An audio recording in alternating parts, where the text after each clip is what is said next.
Pat Mayo Hour.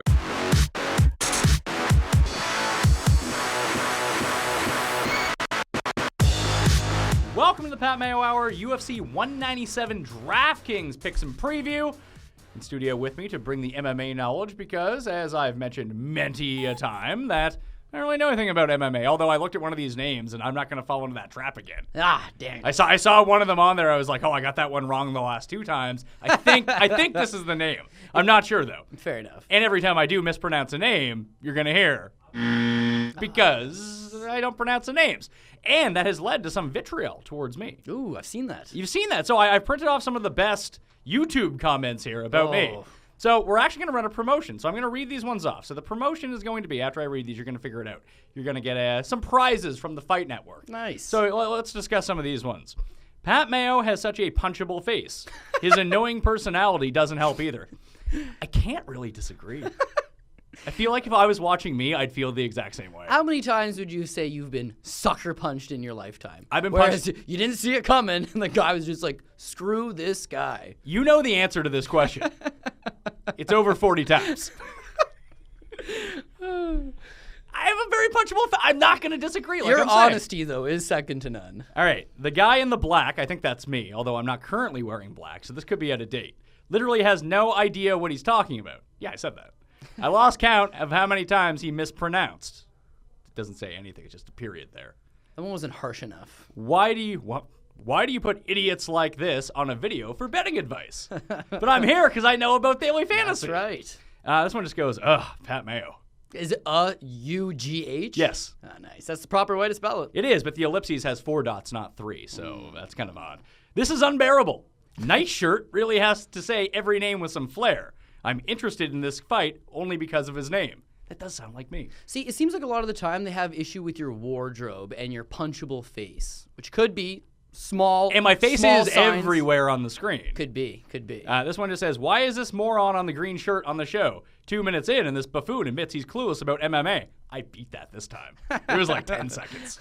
I don't even own anything green. I see this guy's going, pink shirt dude with the annoying fake radio voice needs to go. Please.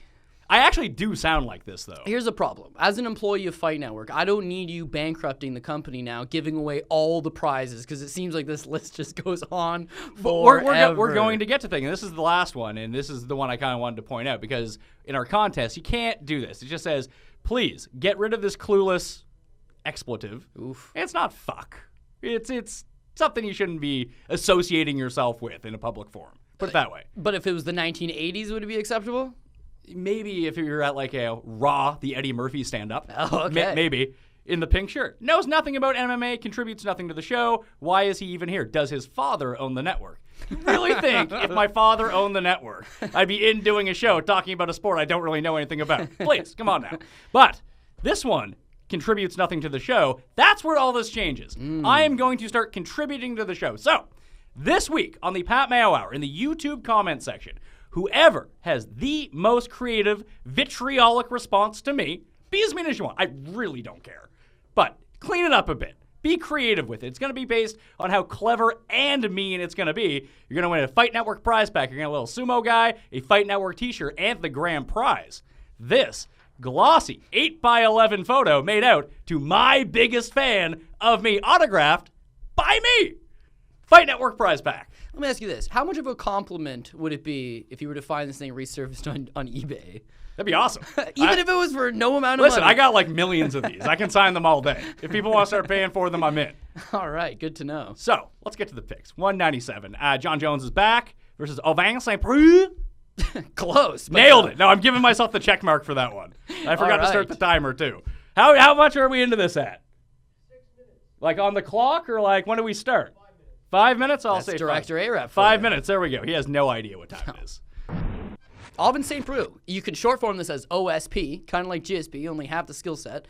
And yeah, it's a lot easier way of doing it. But we've talked about this guy before. John Jones is back. Like, John Jones is the best, isn't he? Like, for as little as I know about the UFC and MMA, I know that pound for pound, John Jones is the guy. Yeah, but John Jones even himself admitted just a few days ago, I am a junkie. Or as he would say, I used to be a junkie. I don't buy that one bit. He should easily come out here and beat Ovince St. Preux. 11-4, that's a big price. That's tag a for hefty somebody. price. It is, absolutely. And here's the thing with Jon Jones. Do I think he's one of the best fighters on the planet? Absolutely. He's already proven everything there is to prove. He is one of the best martial artists. But in terms of finishing ability, can he finish guys? Yeah, well, absolutely. But does he finish guys particularly quick? No, not really. We've seen as of late, it's been these 5-round decisions. Against lesser competition, he can take them out, but he took 4 rounds to take out Shogun Hua. He took multiple rounds before he choked out Quentin Rampage Jackson. So not exactly a quick finisher kind of guy. And against OSP, should be good enough to last at least a couple rounds. So for 11,400, I'm not feeling it. Would I want Jon Jones on my team? Absolutely. Do I think he finishes inside the distance? Yeah, I think he does, but I think later on, so I'm not feeling the play. And to break down DraftKings scoring a little bit, a finish in the 4th or a finish in the 5th, that's not really good. Like, It's fine. Like, you want your guys to win. I get if you win, but if you're going to pay up for the most expensive guy on the board, you really want a quick knockout, whether it's or a submission. When it's first round, second round, that's where all the bonus points lie. And if he wins by decision or gets a TKO in the 5th, yeah. And to be quite honest, I mean, if this is a situation where you're like, okay, is Jones going to lose? No, probably not. Okay, you know what? I'd like to have him on, say, a cash game. And if it's a cash game and he goes all 5 rounds and he, gets a good amount of point every round, I'm okay that he doesn't get the finish. You're not going to win a GPP if he finishes in the 4th or the 5th or gets a decision, but maybe you can put him on a cash game. The problem is he's so expensive that you're going to end up taking 2 punts on your cash game, and then it is not a cash game anymore. No, and so he's an avoid almost across the board. Do you think that people will take him in their lineups? Absolutely. Because he's Jon Jones. Yeah, not only that, but OSP is technically speaking coming on a short notice, replacing Daniel Cormier. So obviously people are going to think to themselves, oh, it's a short notice replacement, a guy that I've hardly heard of. In most people's case, they probably haven't really heard of OSP. They'll just kind of short sell him. And the fact is, if you've got a guy who's coming off on he's ranked number 6 in the division, but I'd say he's a top 10 guy. Let's be safe here. He's a top 10 guy in the division. He's already lost to former Jones opponents in the past, so Jones should be able to throttle him. But if you look at strictly the betting line, minus 550, that's not crazy. It's minus 530 now. Yeah, that's not minus 8. That's not 8 to 1. That's not 9 to 1 Jon Jones. So clearly the odds maker know, okay, OSP's not a slouch, but he should come out here. He should get routed. I think most fans playing on DraftKings will think to themselves, oh, Jones against a short notice replacement, give me Jones. The problem is you're going to end up taking something on the back end that you don't want, and it'll end up costing for you. How much do you think that the current UFC odds have been dictated by so many upsets happening over like the past month? Yeah, I would say quite a few, because obviously there's just this aura, Ronda Rousey's not going to lose, Conor McGregor's not going to lose, and all of a sudden these people lose in, empathetic fashion. And the problem is everyone always comes down to, it's MMA, anything can happen, it's MMA. That quite literally anything can happen. Obviously in Preux's last fight, he ended up winning. He broke his foot in the first round. He's hopping around on one foot. That's stuff that you just can't dictate. You can't determine that. You can't think to yourself, you know what? This guy's probably going to blow his knee out early in the first round. So things like that happen. But Jon Jones, this is not Jon Jones took a year off because he's got a knee problem, or Jon Jones took a year off because he's got a back problem. He took a year off because he's got a cocaine problem. And I don't think it's going to affect him, to be honest with you. It's true, and he needs to win because you get the bonus for winning, right? Well, let me ask you this, though. You are more than just a fantasy guy. You like golf as well, right? Yeah. Tiger, you take away the fun stuff out of his life, and he's right downhill. Jones, if they take away the cocaine, how do I know that I'm not going to get a damaged version of Jon Jones? Well, if you go to golf, you'll get someone like Dustin Johnson, who got suspended for doing the cocaine. Comes back, wins in 3 weeks. Yeah. So it affects people differently. Exactly. And I'm hoping him being a young athlete, prime of his career, he should be okay. And if he really is a junkie, he's going to need to win this fight to pay for more cocaine. Yeah. Plus, while he's fighting, he's like, oh, man, I got to hurry up and put this guy I had some cocaine in the back. I got to go do it. I'm 15 minutes late to the subway. I got to get the hell out of here. So avoid on both sides for DraftKings, though. I would say so, yes. Demetrious Johnson versus Henry Cejudo. Yes. And I always thought it was a Spanish name, so I went with Henry Cejudo. Well, the thing is, the J is pronounced like an H, but it's not. It's judo. See, I say Cejudo myself. You corrected me last time for saying Cejudo. I think it's a tomato-potato kind of thing. They're both right. But no, see, if someone asked me how do you pronounce this, I'd say Henry Cejudo, because he's a Spanish last name. But technically speaking, the guy's born in America. He's American. It's probably Cejudo. Oh, so it's like that thing where it's pronounced Foyer, but all Americans say Foyer. Yeah, exactly. So one of those things. Patrick Roy, and they're like, Patrick Roy. Pat Roy. Pat Roy, a real American hero, born in Canada. How do you feel about Henry Cejudo then? He is a good value pick because $8,400. Because there's literally nothing on him. He's got 5 rounds to deal with here, so is it a title fight? Yes, it's a title fight, not a GPP. The only way it's not a title fight is the guy's had trouble making weight in the past. So it's possible he makes 125 and a half, 126. It would not be a title fight. It would be back to 3 rounds. I'm just banking on the fact that he's going to make the weight, and if he does make the weight, he's got 5 rounds to deal with. Do not play this guy in a GPP because, quite frankly, he's an underdog for a reason. He's likely to lose the fight. But wouldn't that be better to play in a GPP if it's a longer shot, lower owned guy who has a potential? Does he have not only upset potential, but if he gets the upset, it's not going to be a decision upset. I'm guessing. No, it'd be a quick 100% finish. That sounds more like a GPP play to me than a cash play. If it's going to be a finish, yeah, I would take the play and be like, you know what? Maybe he lands that shot. But this guy's 125 pounds, so right away you're not going to get a crazy amount of finishes at 125. Even the champ, when he finishes guys, it's later on in the fight, a 4th or 5th round, which, as we talked about already, doesn't really do us no good. Henry Cejudo is an Olympic gold medalist in freestyle wrestling. Youngest American to ever win, male American to win gold in freestyle Olympic wrestling, right? So obviously he's got that pedigree. But that's not a crazy kickboxing pedigree. That's not a crazy jiu-jitsu pedigree. His pedigree is I could take you down and hold you down. And that doesn't really bode well for a point-based system. Flip side to that, you got Demetrious Johnson. He's a guy that could typically get a lot of points, but he does not finish early, so he's not a good GPP play. Would he be a good cash game play? Maybe, but he's going to get negated a lot by the wrestling of Cejudo. So so if you get held down, you obviously can't land significant strikes, and therefore you're not piling up points. Exactly. And if you do finish in the 4th, it's not worth anything. It's not going to be worth anything. When you look at the lowest priced 8 guys or 9 guys on this card, right? They're all underdogs, and in my opinion, none of them really got much of a shot. But 3 of them are probably going to win. 3 of them are going to win. So now we got to isolate which one of those 3 guys have the biggest shot. Henry Cejudo does have a shot because he at least, when you look at OSP and Jones, it's like, okay, well, Jones is a better striker and he's better on the ground and he's a better wrestler and he's got better strength and conditioning and he's faster and he's got higher ring IQ. Literally, he's better than OSP at everything. OSP might land a lucky punch. Cejudo, he might be slower than the champ. He might have worse striking than the champ, but he does have better wrestling. So right off the bat, he does have a skill set that he can employ. Can he put it together for 25 minutes? That would be a long time. But this guy's a winner. You know how hard it is to win a gold medal at the Olympics? I don't, actually. I've never won one. Yeah. You've never met anybody who's won one because that's not true. I once played poker against Canadian curling gold medalist Brad Gushu, who was terrible at poker. Okay, fair enough. He did not look like a winner, though. He probably just looked like a regular guy. He bought into the table for the minimum. Like the guy has no money. No money. Maybe he spent it all on cocaine, like John Jones. I don't know. So he didn't look like it though. Exactly. So, well, we got a bona fide Olympic gold medalist here. The guy's a winner at life, and he always talks about, you know what, the mentality of being a winner, the mentality of being a winner. Well, you're undefeated for a reason. You've won at pretty much everything you've done in your career. This is the biggest opportunity to now be the best martial arts on the planet. I think he does have a shot, but because I don't see a finish on either way, I avoid him on GPP. I did end up playing on a cash game, although we'll get to in a bit. It's totally reversible. There's one of 3 people you can play in that slot. I just happen to put him in. And, okay, we'll talk about those. Who are the other 2 guys then that you could play in that spot? Juliana Lima, actually a girl. She's taking on another former champion, Carla Esparza. I met Carla Esparza almost a year ago, last October, and she was such a broken human being. She lost her first, not first fight ever, but she lost her first fight in the UFC, lost her title, took such a beating, she was just like, I want to take some time off, and ends up taking over a year off. Now, in that year, she's just been mopey and sour the whole time. And Juliana Lima, she's 34. She's not getting any better, but she's a striker. And we see with Esparza does not like to get hit. Nobody likes to get hit. But some people take it well, and some people take it in coward. And this girl takes it in cowards. So she's a wrestler as well. As soon as she gets hit, she'll just try to clinch. But if you can get away from her, she is toast. Mentally, she breaks. She's like, oh, no, my only thing did not work, and that's wrestling.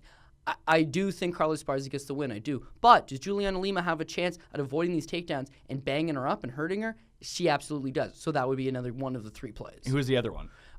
Moving on, Edson Barboza. Edson Barboza, I'm going to put this guy in a cash game team. $8,800, he's extremely cheap. Now, once again, fighting another former champion. But Anthony Pettis, a former champion who's now lost his last 2 fights, and it becomes really clear that he doesn't like to get pressured. He doesn't like to get moved back. He doesn't like to strike off his back foot, so to speak. He likes to be the aggressor. He likes you to stand in front of him so that he could think, what am I going to do to this guy? And then he does it to you. Edson Barboza, almost too aggressive in his approach, but that might be the way to hurt Anthony Pettis and give Anthony Pettis troubles. So for that reason, I think he's another good play. I would put him on the GPP. Okay, so what you're talking about with these 3 guys, just to sort of clear this up in terms of DraftKings strategy or even betting strategy, is that you think they're live dogs. Yes. That out of the dogs, these are the 3 you've identified that might get that lucky shot in, things break their way, the fight goes their way, they win.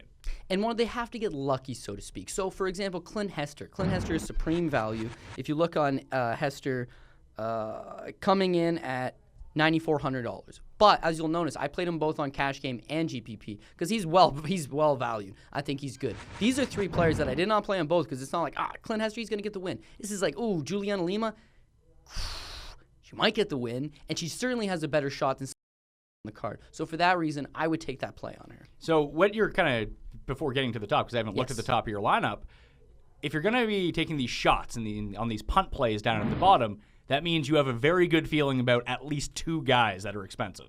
Yes, yeah. And who are they? You have to. Who are they? Well, starting off, we got Robert Whittaker, 10,700, the Australian fighter. This is a benefit on both sides. One, you got Robert Whittaker, young, up and coming. I'm not going to call him a prospect anymore. He's kind of proven his way. But this is a guy that sky's the limit for him. He just looks better every time out. Good striker, good knockout power, able to put guys away. Rafael Natal, his opponent, lazy Brazilian. 13-time tennis Grand Slam winner, Rafael Natal. Exactly. This would be like his ball boy. Just not. He's got wins in the UFC. He's got quite a few wins in the UFC, but it's always just mediocre levels of talent. And when he beats a good guy, it's almost like that guy just beat himself. So he's got a win over Uriah Hall, where people were like pretty hotly debated. Uriah Hall just didn't do anything. That's the reason why he gets another big fight. Unfortunately, he gets another big fight against a guy who's a proven finisher. Rafael Natal's got poor cardio. He's a grappling specialist, but because he's got a job as a Muay Thai coach, he spends all of his day throwing the panchikiki. He thinks he wants to go in the UFC and throw panchikiki. Not against Robert Whittaker. I think Whittaker's going to hit him. I think Whittaker's going to hurt him bad. He's going to put him down. Another must-have play is Danny Roberts. Danny Roberts, absolute killer from England. He now resides in Boca Raton, Florida. And, what's with everyone in Boca Raton? Because there's a couple of mega gyms out in South Florida, but the Black Zillion gym, that one's out in specifically Boca Raton, Florida. And you know what? Great lifestyle down there, especially you from Lima, old England. You got to come all the way down, and then sunshine, good training atmosphere. People don't really wrestle all that much in England. They do have wrestling programs, but in Florida, it's like not mandatory to wrestle in elementary school and high school. But you know what I mean, right? The access to it is there. It's like being exactly. I don't know. It's like trying to be a hockey player in Spain. Yeah, a buddy of mine one time went just to a regular wrestling tournament in Ohio, and he's like, this guy showed up. He's like 31-year-old construction worker, and he's like 2-time former Ohio State wrestling champion. He just takes off his hard hat and takes off his boots and goes and dusts 2 people just for the heck of it. Like, that's what they consider fun, right? And these guys are all at a high level. So just it's a higher level of training over there. Dominique Steele, this is a guy that's, left actually Ohio, funny enough, to try to go and get better training over in Colorado, but this is a guy, Pat, that his last name's Steele, and for a while it looked like his head was made out of steel. He could take any punch. Literally, the man appeared to be able to take any punch. But it seems that taking those punches has kind of left his chin a little bit, because now he's been one-punched in 3 fights. And I say one punch because he got knocked out in 47 seconds on one of them, 1 minute and 9 seconds in the other one, 2.5 minutes in the other one. So punching him out in the first round seems very plausible. And against Danny Roberts, not only does he got a massive amount of power in his hands, he's got a wicked good submission game. He got a first-round triangle choke submission in his last fight against a better fighter, in my opinion. So I think Danny Roberts easily cruises here for the win. I think he gets the finish. I'm confident first round, but if not the first round, pretty confident in the second round. He's your play of the week, basically. Yeah. Every week you need that one guy that you're like, listen, you got to hit a must-have. And I'm hoping that other people are not thinking the same thing, although they might be. Well, in terms of lineup construction, what a lot of people are going to do is there's just such a bias towards the most expensive guys. Yes. Always. Just because they must be the best, they're the most expensive. When Ronda Rousey's on a card, I'm going to take Ronda Rousey because she's $12,000. Of course she's going to win. Yes. Until she doesn't anymore. But with Jones and Johnson, the 2 super high-priced guys, you're saying that a quick finish probably isn't the likeliest outcome for those fights, and that Roberts and Whittaker have a much better chance of finishing quickly.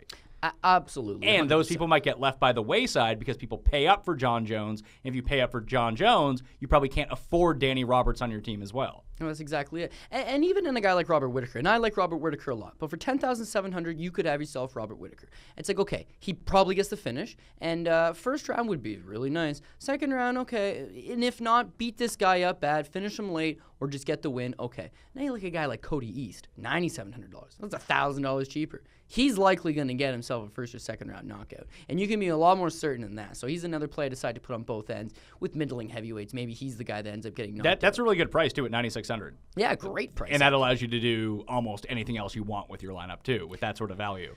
On a guy that you think is going to win. Like it doesn't. This is weird, though, because like Walt Harris is plus 135 on the betting line. He's 9,800. He's more expensive than East, who's a minus 150 favorite. Crazy, right? That seems strange. Yeah, absolutely. Walt Harris is actually 0-3 in the UFC, and he's been knocked out in 2 of those. One of them he got knocked out 25 seconds into the first round. So he's a former collegiate basketball player. Used to play all University of Jacksonville. Okay. And he played all 5 positions. So he's a big, tall. He's only 6'3", 6'4", which is not actually tall for a basketball player. I got 6'5" here on my sheet. Did A-Rap make the sheet? He did. For you? So it's iffy. Yeah, exactly. Iffy if nothing else. I find when A-Rap does a sheet, it's like when the WWF does a sheet. It's like your build height, but it's actually the Big Show is 7'8", 500 pounds. I believe he probably is around 500 pounds. You know what? At some point, he probably was. They're all big guys, but it's like Al Snow, 6'3", 250, and you're like, no, he's 5'8", 190. 6'1", 225. Okay, we'll give him that. If he's carrying head with him, then who knows? Maybe that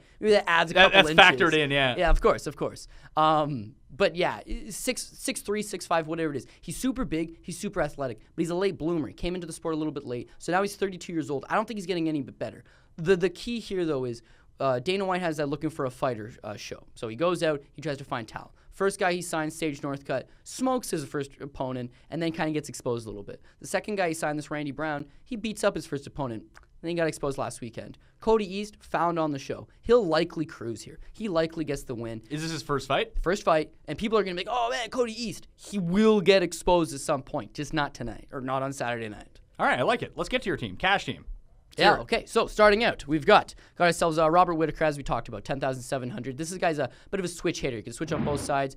A massive amount of power in both hands. I think he gets the job done. Moving that, we've got Danny Roberts, 10,400. This is the must play. If I could only have one guy to start off my team with, 100% I'd like Danny Roberts. No knock on Dom Steele. Dom Steele just matches up perfectly with the style that Danny Roberts wants to employ, so I'm all about that. Then we've got Cody East, $9,600. Fact that he's got a really shady criminal past aside, this guy's finally made it. He's a professional sparring partner for some of the best guys in the UFC, right? They spar with him all the time. Everybody, all the heavyweights that have sparred with him, they all say the same thing. Why isn't this guy in the UFC? The criminal record. Criminal record's finally kind of been forgiven, so to speak, at least in the eyes of the UFC brass. So he's on board. He wants to make a statement. He needs to make a statement, and he's looking to make quite a big statement right here. Former state champion New Mexico wrestling, and he's not even going to use the wrestling, I don't think. I think he's throwing big old overhand rights to get himself the knockout. Clint Hester, $9,400. Clint Hester's fought Robert Whittaker, and Robert Whittaker knocked him out, just to tell you how good Robert Whittaker is. But Clint Hester, this guy's a big boy, fights at 185 pounds. Only 185, not a good weight class for him. So he wants to jump up. The next weight class is 205. That's a 20-pound jump, and he's doing that. He's put on the 20 pounds. A friend of mine, Robin Blacksa, Evan Boris, is one of the striking coaches down at that Black Zillion Gyms at Boca Raton, and the whole gym is just saying, this guy at 205, he's got energy finally. He can eat meals after practice for a change, and it's made a world of difference from him. I expect Clint Hester to get back on track. And then if we're going cash game, you can go Henry Cejudo, or you can go Juliana Lima. If you're going a GPP, I like Edson Barboza. So Barboza gets that last spot, so the teams are the same at the top 4, and then you can kind of, even if you want to play like 5 lineups, play the top 4 and mix and match all the bottom guys, and maybe you luck into that cheap knockout. That's exactly it. I mean, you're essentially taking a gamble here, but as I mentioned, when you look at the whole bottom of it, it's just like, well, who are some of the guys that I could potentially have for a bottom out price? It's guys like Dom Steele, who we're avoiding because we're betting against him clearly. So with Edson Barboza, Pat, this guy fights all the best guys in the world, and I will admit he comes up short a fair amount, but he comes up short because he's way too aggressive. Against Donald Cerrone, he's killing him. Gets a little too aggressive and gets exposed a little bit. Against Tony Ferguson, he's doing fantastic. Gets a little bit too aggressive. Against Anthony Pettis, maybe that being too aggressive, maybe that is the way to fight him. Maybe that is the key to victory. So for $8,800, I'm willing to take a risk. And if he pays off with those other bangers that I got in this lineup, I'm very happy. All right, so those are the cash lineups, the GPP lineups. I recommend playing multiple entries in GPPs if you want to maximize the upside of your lineups. And if you feel really good this week about some of the top guys, build your core players around 3, maybe 4, and mix and match some of those upsets at the bottom, because you need to find a way to get that one knockout that no one else has on your roster, and that's a way to do it.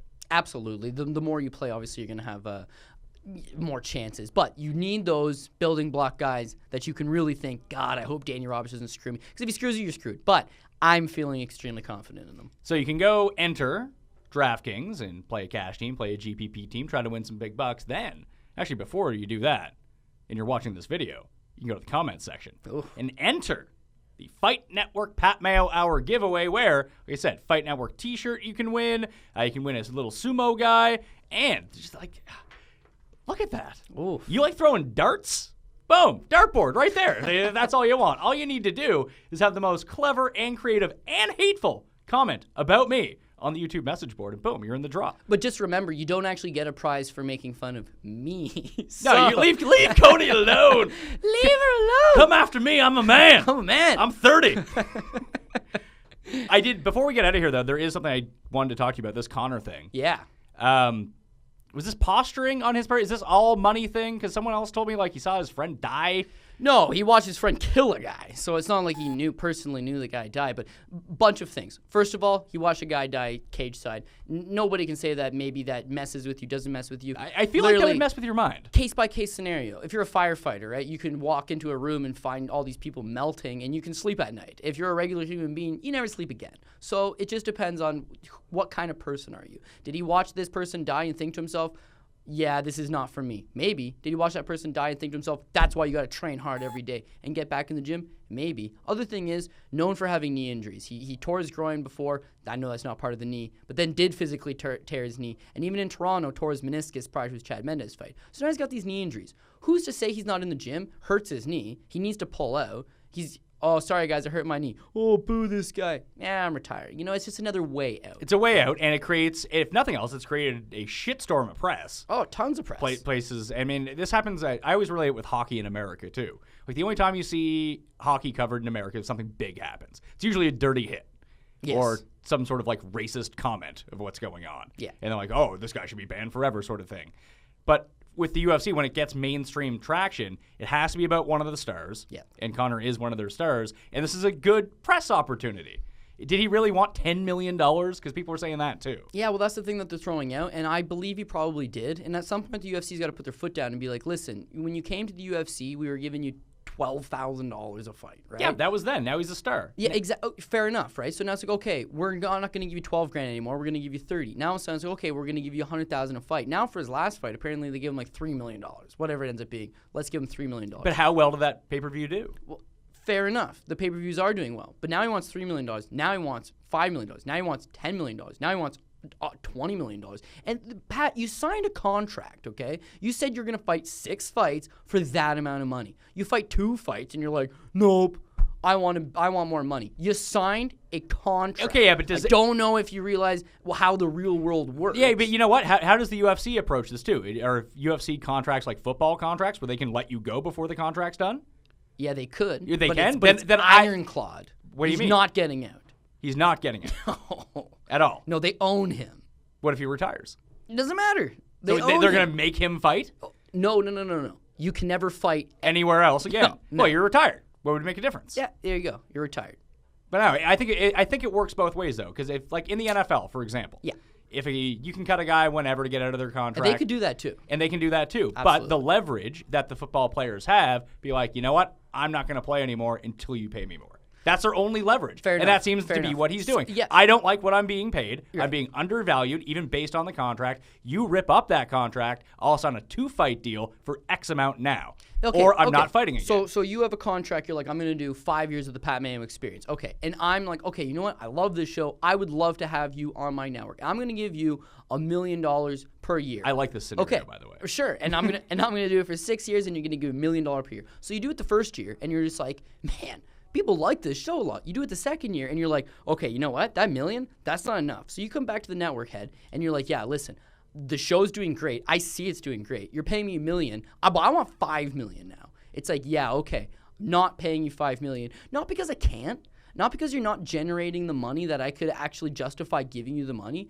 but if you want $5 million, then another guy who's going to start coming up, well, he's going to want half of that. And a guy that's getting to your level, well, he's going to want the $5 million too. And now I got too many employees asking for this money because I've decided to give that to you. Okay, so you say, you know what? It's my right to not do the show anymore. You're right. But you can't shop your show anywhere else. No. Because I own it. That's fair. I own it. You can never work But he's not again. doing that either. It's not like he's going to Bellator and saying, yo, give me $6 million, I'll fight for you. No, he's talking about opening up his own promotion, where it's like Floyd Mayweather, you'd buy a pay-per-view strictly to watch him. Floyd Mayweather is his own promoter. That's what Conor's trying to move towards. What Conor doesn't realize is that he's not Floyd Mayweather. First of all, Floyd Mayweather's got, 49 fights, right? So he's fought at the highest level. He's created a reputation over the course of 15 years. Conor comes in and over the course of 2-3 years, beats a couple middling pack guys, talks a lot of smack, gets a fan base, and all of a sudden he's worth more than a guy like Floyd Mayweather. No, and on the grand scheme of things, internationally, while UFC is popular, a major boxing fight is still probably the biggest pay-per-view you can have. Because boxing is... Yes. My dad's going to buy a boxing pay-per-view if it has the right people on it. I don't think there's a chance he would ever buy a UFC one. Yeah, well, and the other thing, too, is, buying it, sure, but a Conor McGregor pay-per-view is very similar, if not better, than a boxing pay-per-view. A Floyd Mayweather pay-per-view that does 700,000 is not going to beat a Conor McGregor one that might do 900,000. This is the key difference. Conor McGregor's biggest live gate is $8 million. And he himself is now saying, I want $10 million. So I'm going to give you the entire live gate and $2 million. It makes no sense. Floyd Mayweather's live gates are like $100 million, okay? So it's 10 times more, which is why he makes 10 times more. Yeah, he makes $90 million a fight. But this guy doesn't comprehend that because he's money, money, money. And listen, I'm a McGregor fan, but I'm also a fan of what's right. And greedy company versus independent contractor, yeah, I want to side with McGregor, but you signed a contract. No, listen, I get that. You gotta have I morals understand the UFC's stance on this. Yeah. And I wouldn't give him the money either, but I don't begrudge him for going for it. You know if what? nothing else, Yes. it's posturing. Yeah. It's now giving him, if he says he wants $10 million, he probably wants $5. And if he's going to say he's going to retire and people start freaking out at the UFC, being like, well, no, we want to see Conor on this card. We want to see him fight this guy. Enough of that momentum happens. They're like, fine, we'll give you $4.75 for this fight. For $4.75 million. There you go. And he's probably like, okay, good. Okay. Now I've renegotiated my contract the way that I want it. It's now favorable to me. I can come back now. And if he does have an injury, hey, I got an extra 8 months off. Fair enough. But here's another issue with it. He tells the UFC, he goes, yeah, in my contract it says I got to attend press conferences and that I got to do media. I no longer want to do any press conferences or any media. But he does. But that's what he does. But the UFC's like, listen, you need to fly to Vegas this week, and we're having a big press conference and your showcase, and then we got UFC's filming a special, and we got to do it. And he's just told them, no, I'm not coming. So it's like, okay, you have a contractual obligation. Everybody is contractually obligated to do this. Nope, I don't want to do it. Well, then you know what, dude? You're yanked off the card. Get out of here. All right, fine. And you never see two kids arguing at each other. It's just like, well, I want vanilla ice cream on my birthday party. Well, I'm not coming to your birthday party. Johnny, come to my birthday. They're begging, man. They're begging each other like kids. Like, I want more money. Well, I'm not going to give it to you. Well, then I'm never fighting again. Come on, man. Don't be like that. It's like, come on, guys. You're making this way more difficult than it needs to be. That being said, I'm not getting kicked in the head from the world's greatest MMA fighter, and Conor McGregor is. So at the end of the day, his choice and what's best for him is ultimately up to him. I don't begrudge anybody. I love the guy. I'd love to see him fight more than I'd love to see him sit on a beach and enjoy his earnings. But he has earned that. So whatever he wants to do, totally respect that, and I'll still be a fan. Cody Saftik. Check him out on Bookie Beatdown and follow him at CJ Saftik on Twitter. You can also follow the co-host of the Bookie Beatdown at Paul Shag. Big Paul Shaughnessy. Yeah, he's doing good, man. He's doing good. This Toutmaster tournament, he's coming on fire. Tell people about that, by the way. Okay, so basically the way they worked it, they were like, oh, we've got 115 of North America's best, MMA handicappers in this tournament. People who put their picks out, basically. Yeah, well, like I said, they said 115 of the top guys. Just from watching it, it appears that 20 guys are legit. Everybody else is just like a regular fan.